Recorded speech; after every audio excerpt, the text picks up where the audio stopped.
पहली बात तो मिट्टी भूमि की सबसे ऊपरी परत है। कैसे बनती है? पहाड़, पर्वत, कंकर, पत्थर, इन्हीं के टूटने से मिट्टी का निर्माण होता है। ह्यूमस क्या है? ऐसी मिट्टी जिसमें पत्तियां, जीवों के सड़े अवशेष, पेड़ पौधे, वनस्पतियां या गोबर ये सब मिल जाए और वो उपजाऊ बन जाए परत, तो उसे क्या बोलेंगे? ह्यूमस। अब मिट्टी के प्रकार में देखो कई सारे प्रकार हैं भारतीय मिट्टी के।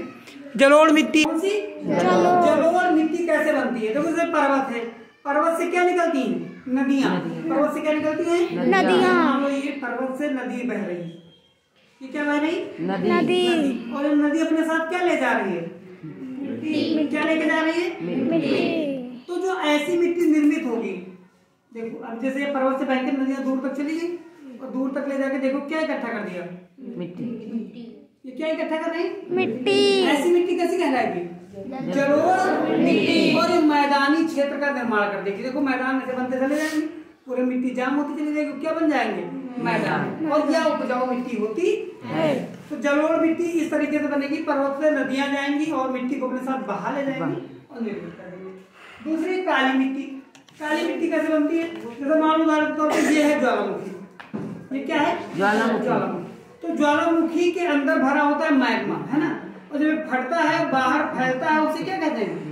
लावा। क्या कहते हैं? लावा। ये फूटा और बाहर बह के निकला तो जलने वाला खूब गर्म लावा होगा, है ना। और कैसी मिट्टी को निर्मित करेगा? काली। जल की कोई चीज कैसी हो जाती है? काली। उसका अवशेष, उसमें कोई जीवाश्म भी नहीं होंगे। काली मिट्टी। और ये काली मिट्टी कपास उत्पादन के लिए क्या होती है? महत्वपूर्ण हो जाती है। तो ज्वालामुखी से फटके जो लावा से जाम मिट्टी होती है उसे मुख्य रूप से काली मिट्टी कहते हैं। इसके बाद आ जाती है लाल पीली। लाल पीली पठारी। पठार क्या होते हैं? बहुत पुरानी चट्टानें, है ना, पर्वत से नहीं है पठार पुराने, जैसे ये जो ऊपर से क्या होते हैं लगभग समतल। तो ये जब घिसते रहते हैं, ये क्या होते रहे? घिसते रहे। और इससे जो मिट्टी के कण बनेंगे, इससे जो मिट्टी बनेगी वो कैसी होगी? लाल पीली। कैसी होगी? लाल पीली। और इस मिट्टी को हम लोग क्या बोलेंगे? पठारी मिट्टी या लाल मिट्टी। लैटराइट। लैटराइट मिट्टी जहाँ पे बहुत बारिश हो रही है, जैसे ये मान लो क्षेत्र है, ये दिख रहा है तुमको? जी सर। ये वाला। अब इसमें क्या है? पानी बहुत है, तो जहाँ अधिक वर्षा वाला क्षेत्र है वहां की मिट्टी क्या कहलाती है? लैटराइट मिट्टी। मरुस्थलीय मिट्टी कम वर्षा वाली। कम वर्षा वाली है तो कैसे बन जाएगी? मरुस्थलीय। जैसे चट्टाने हैं, देखो ये क्या है?